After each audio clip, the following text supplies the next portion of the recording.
Good evening, everybody. I'm going to give about 2 more minutes to try to let some more people come in. If you have any questions, just pop them in the chat or in the question and answer function, and I'll answer them as we go. Thank you for joining us.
Okay, I'm gonna go ahead and get started, and people can come in and ask questions as I go through. Good evening, my name is Najma Mohammed. I'm the project planner for the Infill Residential Development Ordinance Text Amendment. And today we're going to be offering an update on where city staff has landed for the final form of the proposal to go before City Plan Commission and City Council. If there are any questions or suggestions on how to change or improve on what the draft is now, those are things that will have to be brought up before City Plan Commission and City Council.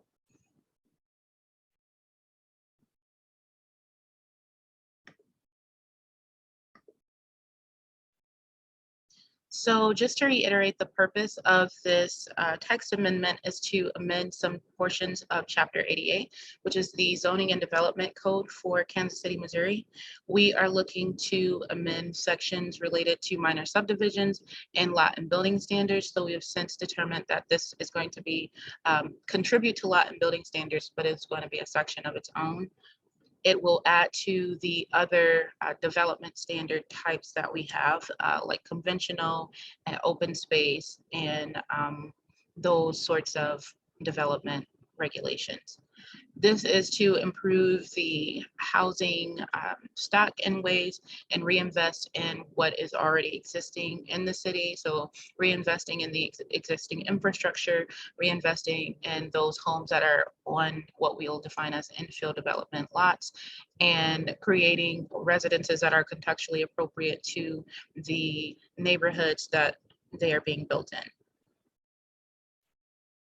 So this is just a little bit of an overview of the current process. The current process may require someone to get a minor subdivision to split lots back into how they were previously approved to be platted, or may require someone to get a variance to the lot and building standards that are currently required under conventional zoning and development standards.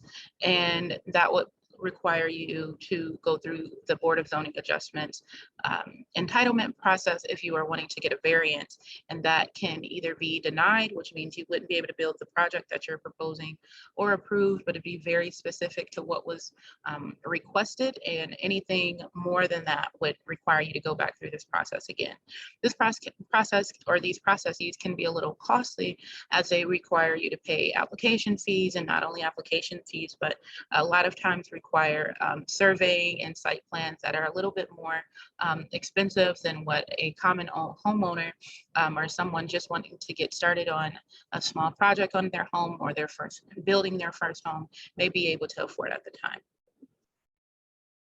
So I'm going to be providing some extra information from our Board of Zoning Adjustments annual report that was published earlier this year, a few months ago, that helped to inform some of these policy changes that we're proposing.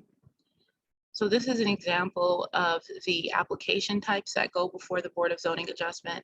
Many of them are to the setbacks of the principal building, which is a big part of what the proposed infill residential development ordinance amendment control for. These are new lot and building standards that are based on the context of the neighborhood rather than blanketed across an entire zoning district, which, as we have found, can include a variety of different housing types, housing sizes between the one zoning district in one area of the city versus another. That isn't necessarily in line with what the lot and building standards are for that particular district. This is the types, or what kind of use the land use is for the variances we see. So a good amount of them, 70% of them, are to single family residential homes or detached homes, and then followed by some multifamily residential as well. So this will not be something that isn't helpful to the types of variances. People will still need to get variances, but hopefully it will reduce the number of variances that we're seeing to setbacks to principal buildings and things like that. A lot of the time, this is for existing structures. This isn't, or to prove structures that have been built prior to zoning and prior to our current setback regulations. And so the goal is to limit some of these variances and allow for more things by right that is contextual in nature to what is currently in that neighborhood. And a lot of the applicants we see are citizens. So it's not some big company all the time. Only 13% we saw were from big companies or LLCs, public groups. A lot of people who come before the Board of Zoning Adjustments they're citizens who don't necessarily have legal representation, again, or the extra finances to go for something like a variance that it can in fact be risky because it's not a guarantee. So the process we're proposing is a little bit more straightforward. We're trying to provide some of the lot and building standards that, again, allows for development that is in line with what's currently there. And then if your proposed development or proposed addition or improvement to your home fits into these infill lot and building standards, then you are able to go straight to permit. And there in some instances it won't, and that's okay. We still will have the variance process, and you'll be able to go again through that conventional process of getting a variance. Do we have any questions here? I don't see any hands raised, so I'm just going to keep going along.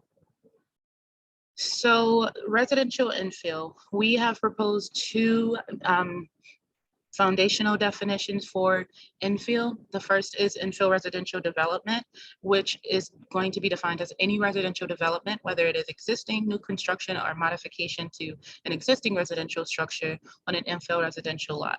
And so one might ask, what is an infill residential lot?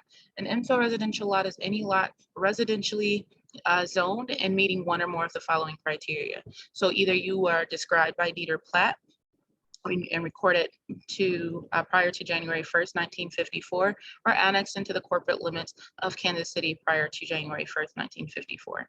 This date is important. It's not out of the blue. It is important because this is the date that Kansas City, Missouri implemented its first subdivision regulations. And so there is some meaning to why we have chosen this particular date to control for the infill residential lots. So we go even further into how we're going to review an infill residential lot.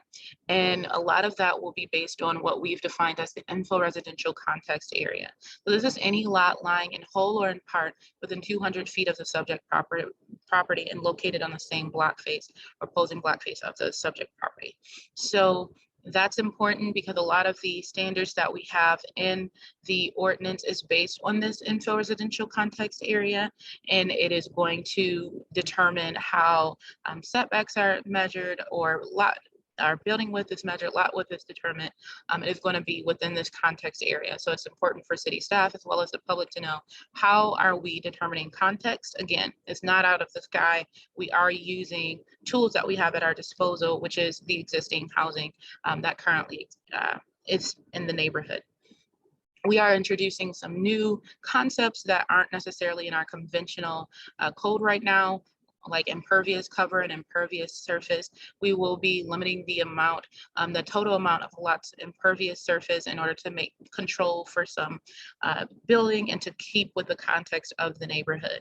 And so separate from what we have now, which is strictly for vehicular usage of the pavement and the front and street side yards, we are considering the entirety of the lot when we say only a certain percentage, which we'll get into a little bit more in the next few slides, is allowed to cover the lot.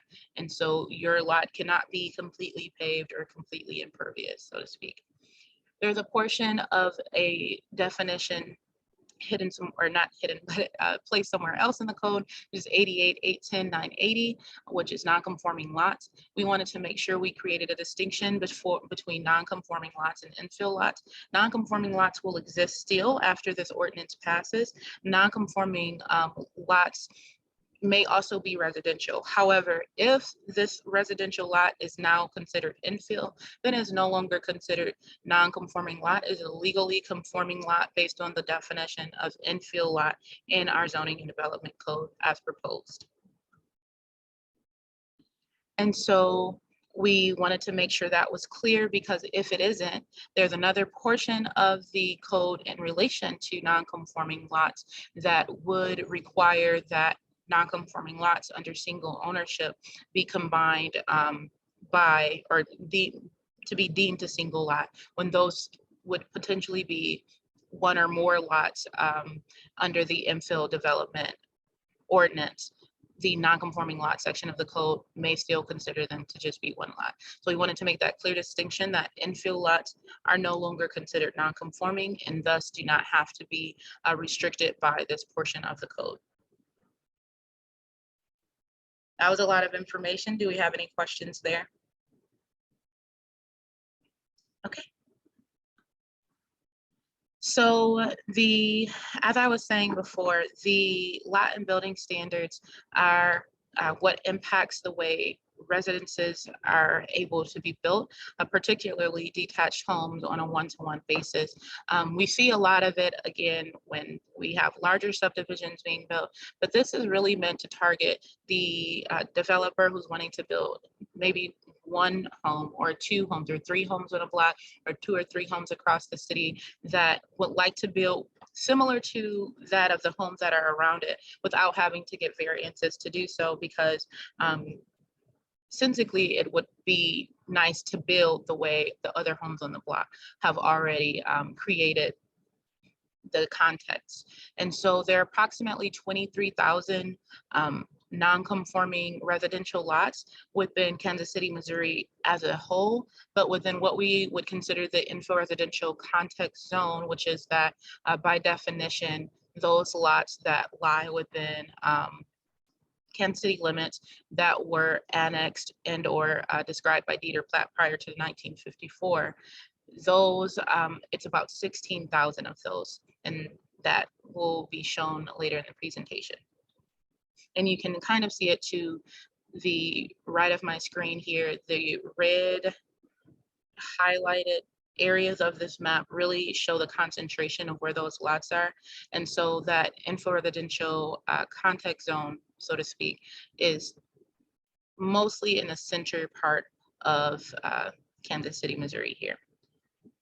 So we have seen an increase in variance requests for homes that were made illegal by the introduction of zoning or rezoning. And so like I was saying before, a lot of the variances we see are to pre-existing structures. And so it's not to the fault of the homeowner or the new homeowner, rather, because they maybe didn't even build the home, they just moved into the home and assumed the home was fine. A lot of city regulations or new regulations to certain neighborhoods, or at the request of certain neighborhoods to keep certain housing types out, created nonconformities for themselves. Not to say that there are areas of the city where homes were built in not the best manner and still need to get variances for those. But on top of that, we have homes that were built way prior to zoning, but also homes that were built after the introduction of zoning, but some policy change that created nonconformities for them. And so then we see an unequal burden on areas with that have been historically disinvested. And so areas like Blue Hills neighborhood has the bulk of the non-conforming lots that we see in the city. And a lot of them are not to code because of certain restrictive areas of the lot and building standards, as well as those non-conforming residential lot regulations that does not allow for them to be built on without the extra barrier of having to get a variance for a lot that you did not create, but that is perfectly buildable. And as I mentioned, there are different types of development standards currently. We have conventional, open space, and conservation, but the type that we see most often is the conventional standards. And those conventional standards is a lot of times what create barriers to development for individuals, particularly homeowners or someone who's just wanting to improve the home they already have. They're not able to do so if there is some portion of their home that is non-conforming, if their porch is sitting too far into the front setback, again, by no necessary fault of their own, they now can't, I don't know, fix their side window panes or get a building permit to fix their back porch because their front porch has issues. And so it kind of spirals from there. And so again, we're trying to create a standards that allows for there to be consideration of the context that's already been created. What do the houses around you look like? What are their setbacks? You know, what was allowed there and what maybe can still be allowed there because the lot is still buildable. And so I'm just going to go over what some of the standards look like. It's okay if it's going a little fast. I will post this video on YouTube, as well as post the link to the Infill Residential webpage, or you can look it up on Google by searching Infill Residential Development KCMO, and it should lead you to the kcmo.gov webpage that goes into greater detail about each of our proposed standards. So we're going to start with the front setback. The front setback is the space between the street and the first line of or point of connection with the principal structure on the home. And so if we're looking at this picture here, this is the property line and the box is the home. And so the front setback is any space between the the property line, which is not always the street. It might be the sidewalk, might be a little closer onto, further onto the property, but essentially the property line to the principal structure, this is all the front setback. And so we're saying that under any circumstance, the front setback for a newly created structure or even a structure that is being with an addition can be no greater or no lesser than what already exists. And so that means if you have a small range of maybe about 5 feet, then you can build within that range of about 5 feet or 10 feet. So that's, you can build as close to the front property line as 20 feet or as far from the front property line as 30 feet. And the same vein, that means that if everyone's home on the block is at 25 feet, then you can only build at 25 feet. Again, trying to stay within the context of the neighborhood. And now we also understand that there are some areas of the city where the context of the neighborhood is a little bit less uniform.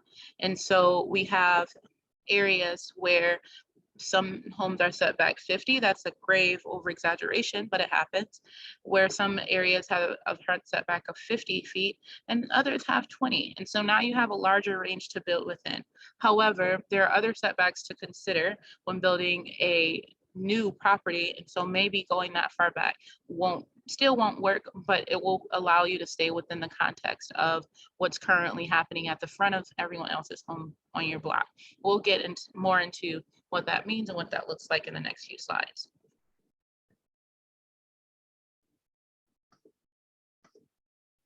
And so then we are going to get into side setback and building width.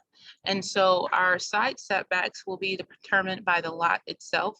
We will have a lot width and a lot area requirement that is at the beginning of our standards, as we currently do, and believe that's 75% of what is already existing. So this is after we've determined that your lot width and your lot area is in context with everything around you. And after that, we are taking 10% of the lot width, and that determines our setback. And so for a lot width of 30 feet, that means the required setback on either side of your property is no less than 3 feet.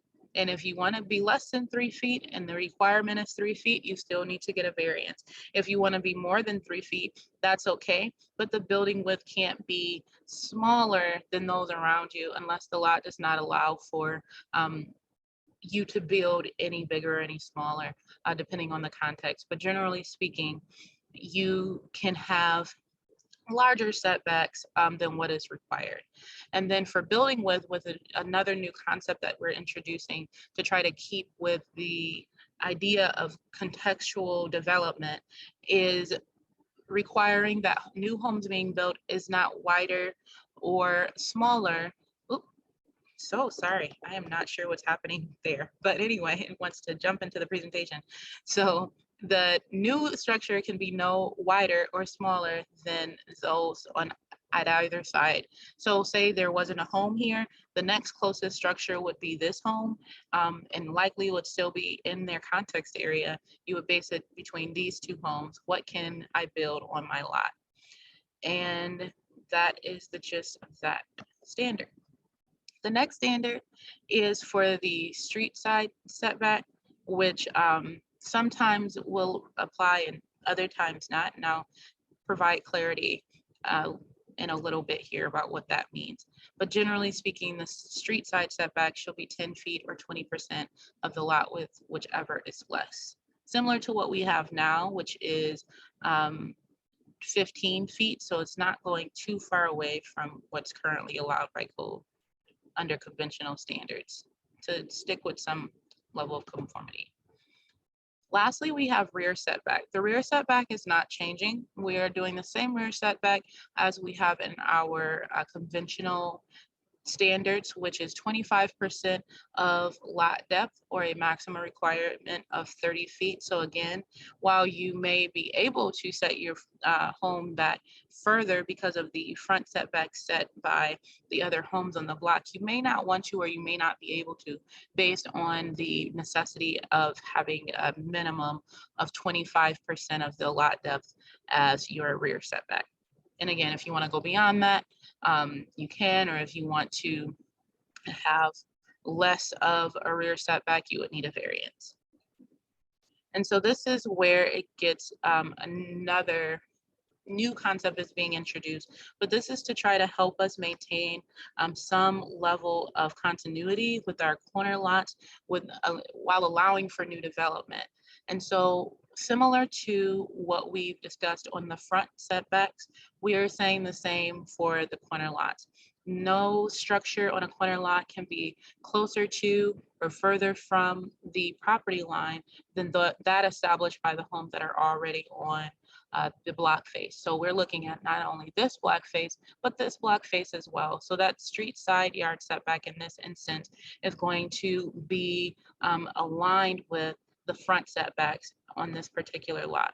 We also understand that there may be some differences in different blocks in different areas. And so then we're saying in that case, then make sure it's not in that site triangle either. So we're trying to maintain some kind of visibility for cars and for pedestrians as well, who may be coming on this sidewalk or driving on to make a turn on this block.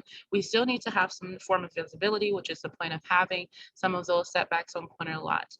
And so we're trying to provide standards that are continuous and work for all situations. Some places don't have sidewalks, so we need to maintain some level of continuity with how we're determining setbacks on corner lots.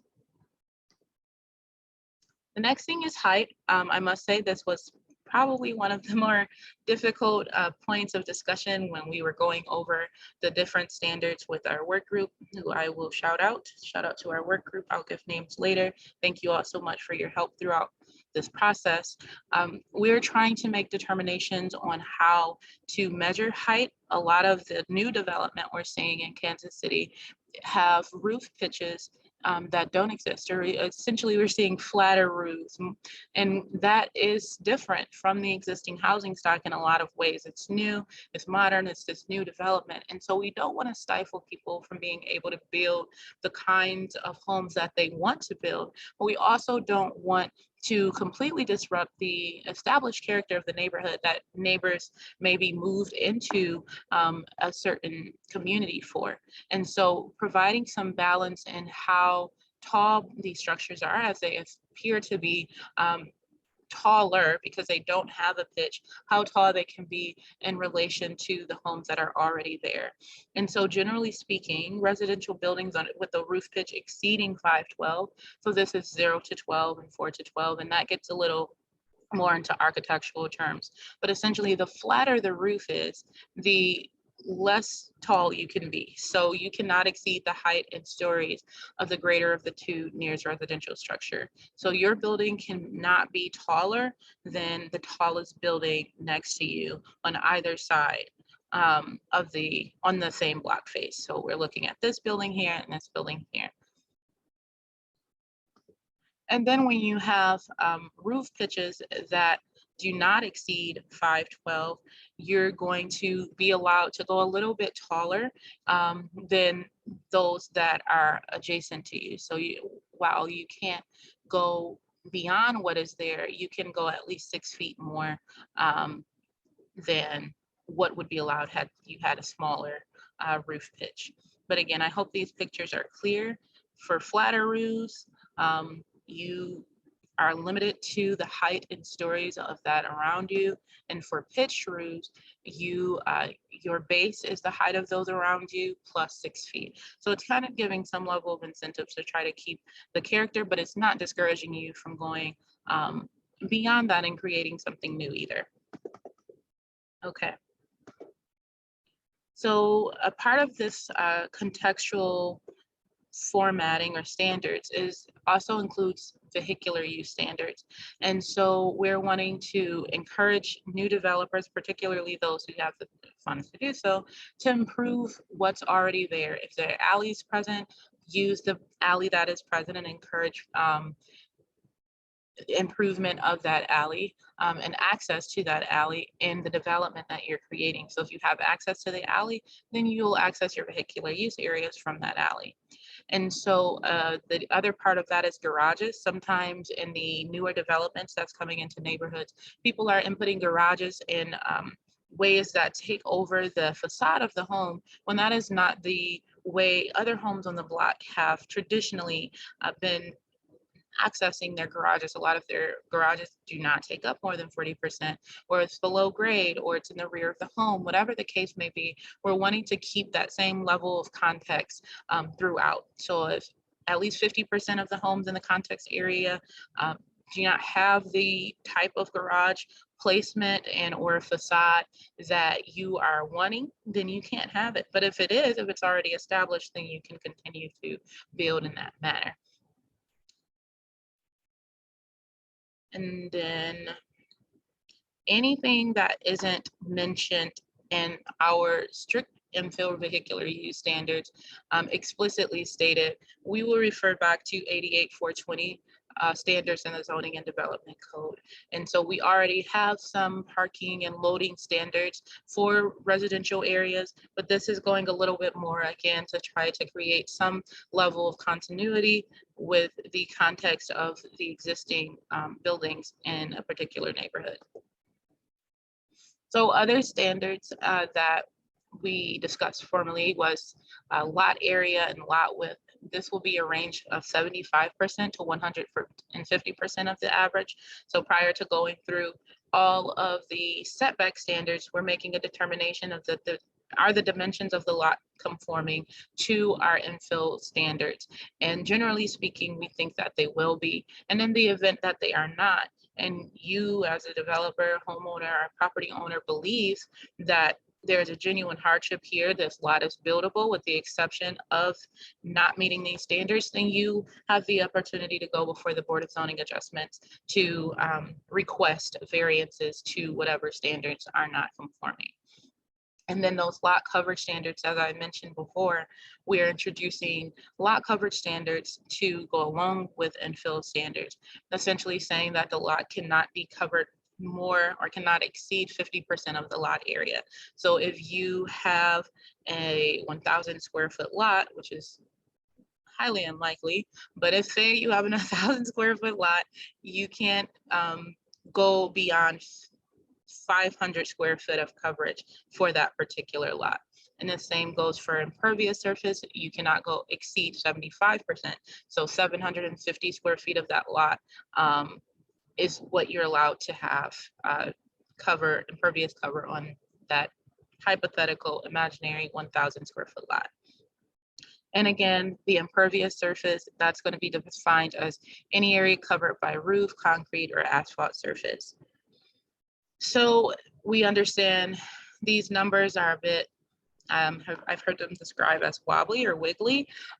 There will be some range and variations on the event that an applicant falls within 10% or less than a foot of the requirement. The City Planning and Development Director has the authority to waive the requirement for a variance and approve a project for permits. So that's a small percentage. So depending on what it is, city staff may just say, maybe adjust this, to be 10% less, or maybe adjust that setback to be a foot less. And so what we're introducing is what a lot of people refer to as missing middle in a lot of ways, or just homes coming in where homes once were, but maybe not, are no longer allowed to be because of zoning and lot and building standards. But I don't want to get that confused with what the building types we're allowing for residential districts. We are not touching the building types table at this time. If a building type is currently not allowed in a residential district, it won't be after this amendment goes through. This is going to be strictly focusing on the lot and building standards for those building types that are allowed. So currently our 7.5 does not allow for multi-unit apartment buildings. It won't be allowed under this proposed ordinance as well. And so this is just an example of those non-conforming lots that I was talking about earlier. And this kind of shows you a lot of where these standards may apply. The purple highlights non-conforming residential lots. The red highlights the area of the code that deems non-conforming lots under common ownership to be combined. And so this is a good example of how these standards will be in place. So for example, when we're looking at this block phase, for instance, the common lot seems to be about the size of these 3 lots combined. So on this block phase, it may be in the best interest for that particular property owner to have these lots combined in order to fit into the context of this neighborhood. While on the other hand, or on the other side here, we have 2 lots that are combined that if it weren't for this ordinance wouldn't be able to be built upon as 2 different lots to fit into the context that has been established by the homes that are currently on this block. So that kind of gives a good contrast of how this infill development standards can help depending on the context of your particular block. And so this is an example of what's kind of being discouraged through this ordinance is buildings that go outside of the character. And so as you can see, a lot of the homes on this particular block phase are more like ranch style homes, much lower than what was built here, and certainly not built across 3 lots. And so I'm not saying that this won't ever be seen again, because people still have the right to get variances. In some places, this may be an already established context that people can build in. But this is the kind of development that has sparked some of our policy proposals. And this is kind of not in this exact way, but is in a way considering buildings that fit a little bit more into what is currently on a block face. So fitting with the height, the setbacks, even the style, even though we're not controlling for design, and we won't do that. Just that idea of like pitch roofs. Okay, this is a pitch roof. How many stories is this? That looks to be about 2.5 stories, and so does this home. So trying to build into a way that is contextual to the nature of what's already on a block. That was a lot all at once. I know we covered the standards in there and a lot of different graphs. So if you have any questions, please don't hesitate to raise your hand and I'll allow you to talk, or you can type your question in the chat function.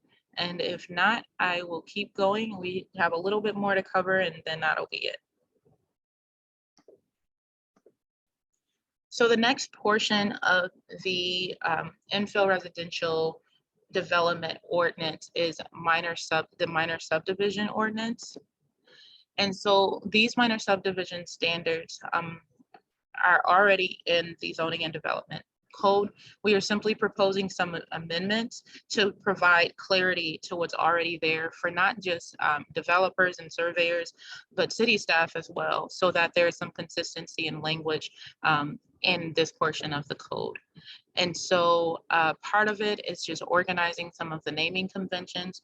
We're adding another type, which I'll go into more detail to, but since we're considering them to be types, we're naming the other ways you can subdivide a lot as well under again, naming convention that allows for it to be more clear. We are also allowing some consolidations and reestablishing of previously approved by council platted lot lines by right without having to go through the minor subdivision process to do it. In some ways, people can do that now by deed, depending on the circumstances, but this is basically saying, okay, if this pink line, which is a previously platted line, is an previously approved plat, they can reestablish it by right. Whereas before, they would have to go through a minor subdivision process, get a survey to say, okay, was this actually approved or not? And a lot of the times we already know the answer, but the process is the process that they have to go through. And so we're taking away, again, some of those barriers to some of the simpler minor subdivision regulations or minor subdivision processes.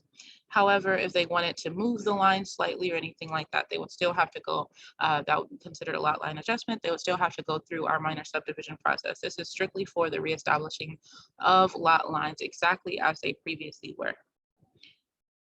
The other portion of this is allowing for some greater flexibility in the minor subdivision. So if you're subdividing 6 to 20 lots, there are some allowances there that I'll go into now. So we currently have 3 types of minor subdivisions, and we are introducing a 4th type, which is type 3. I understand that's a little confusing after I said it, but the point is there is a type 1, which is a lot combination or a lot line adjustment. Essentially, you're not increasing the lots, you're just moving lots around to either make them one bigger and one smaller than it was before, or combining it to create one lot in a whole. The next one is a lot split. This is creating 2 to 5 lots. This is, again, a process people can do right now. The third one we are introducing is a lot split of 6 to 20 lots.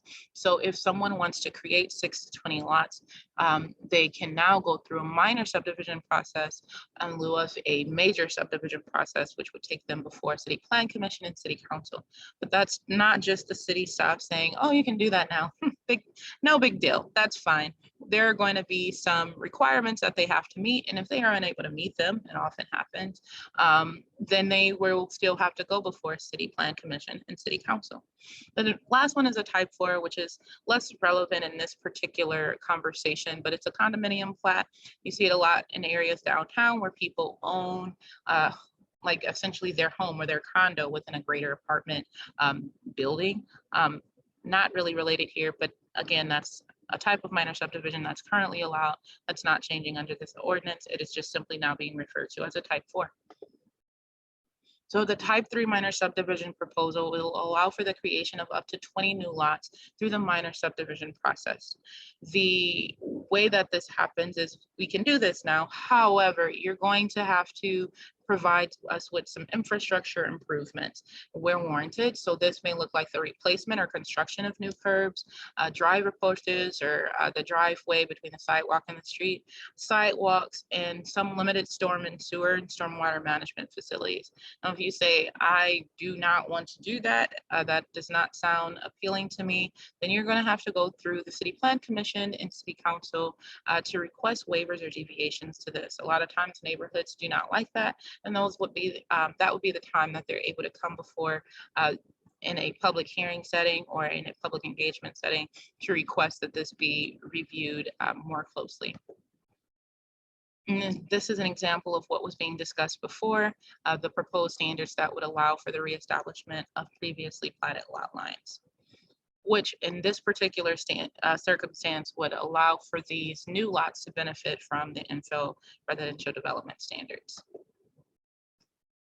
Are there any questions there? It does not appear to be. I'll keep going. Oh, that's it.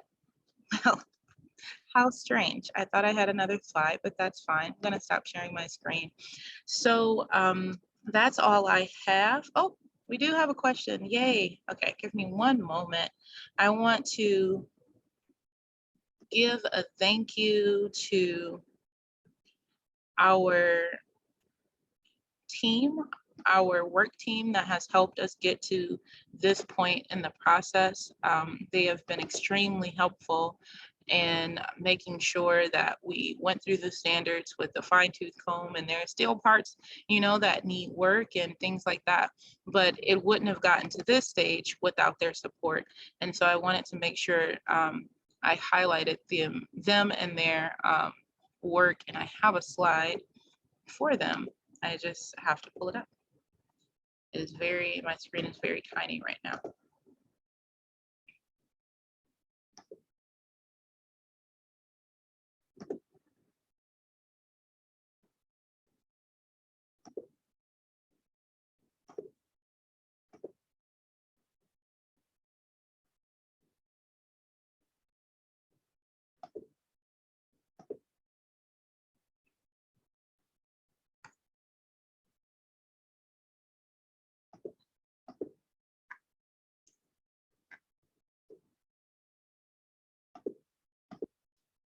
Okay, technical difficulties.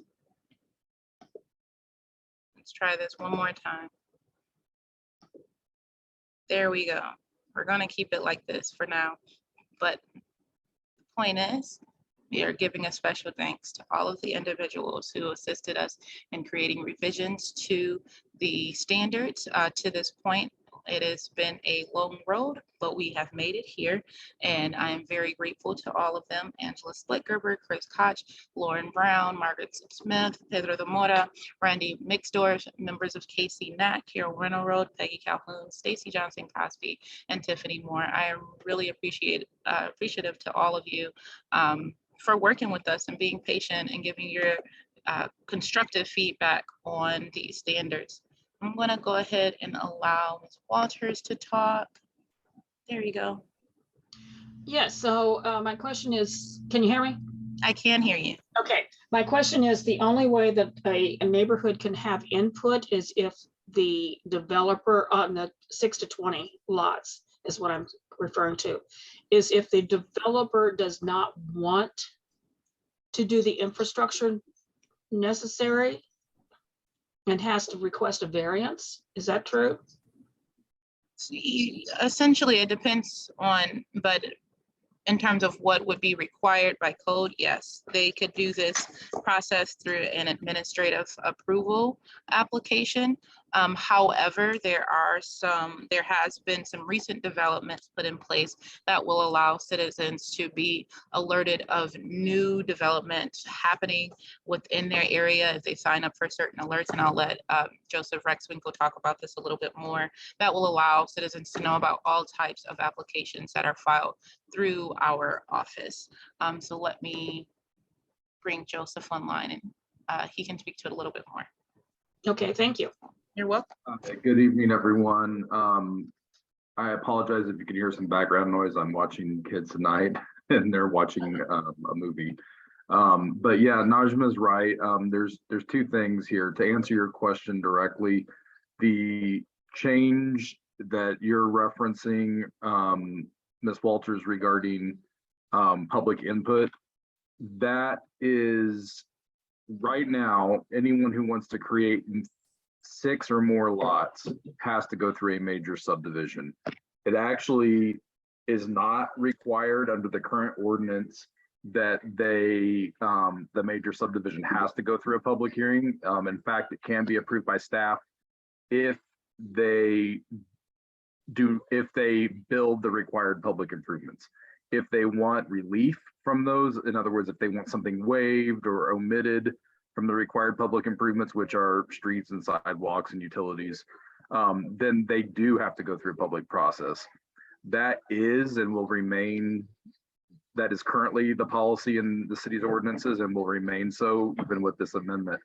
What this amendment would do is allow someone to create more than 5 lots and less than 20 administratively, and they would still have to do public improvements. So the real difference here is that you're going to see, I guess, to just put it as simply as I possibly can, is, you know, right now you may have an occasional person who wants to do 8 to 10 lots, create 8 to 10 lots out of 5, for example.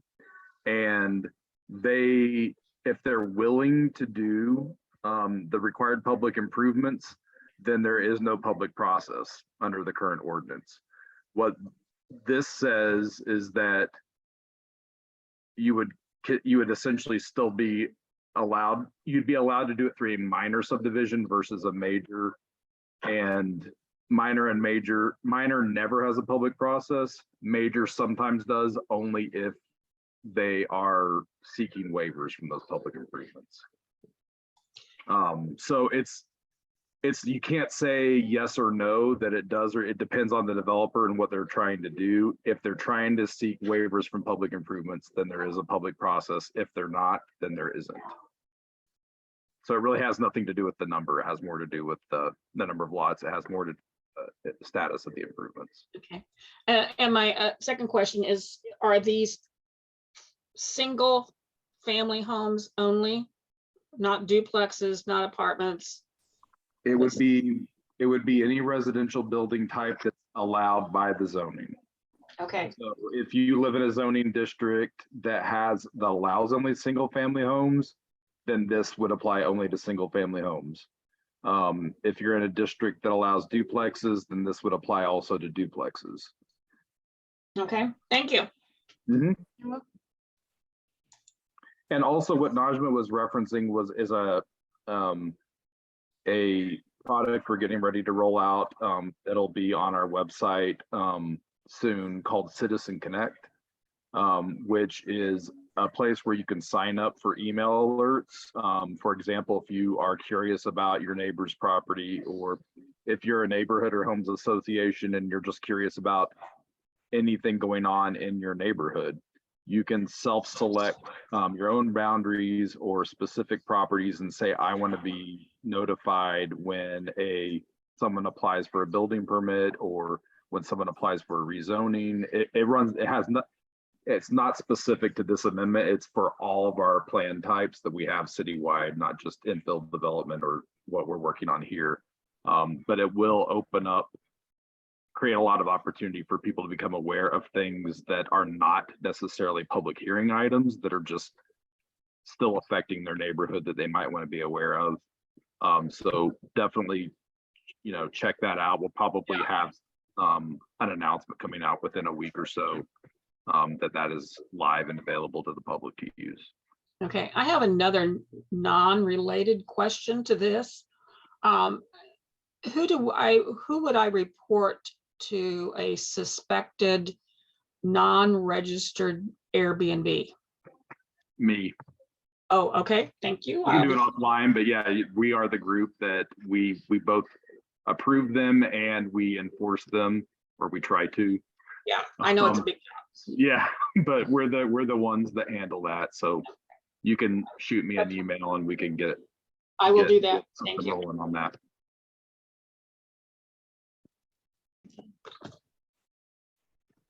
Do we have any other questions? I will allow folks to talk. It's only a few of us in here, so I'm just gonna promote all of you all. And if you have a question, great. If not, we can wrap things up. I do encourage you all to either share with others who weren't able to make it today about our next meeting, which is going to be similar to this with less hiccups, hopefully. And it's going to be virtual, hopefully, and in person at the Robert Mohart multi-purpose. That it's a multi-purpose center, but also the multi-purpose room we're using. So there's a lot of multi-purposes, but it will be at that location September 27th at 1 p.m. So if you all could share that information with your neighborhoods, share that with anyone who you feel would be interested in learning more about this and wanting to attend. So if we don't have any more questions, I'm going to say thank you all for coming and attending tonight, and have a good evening. Thank you. Thank you.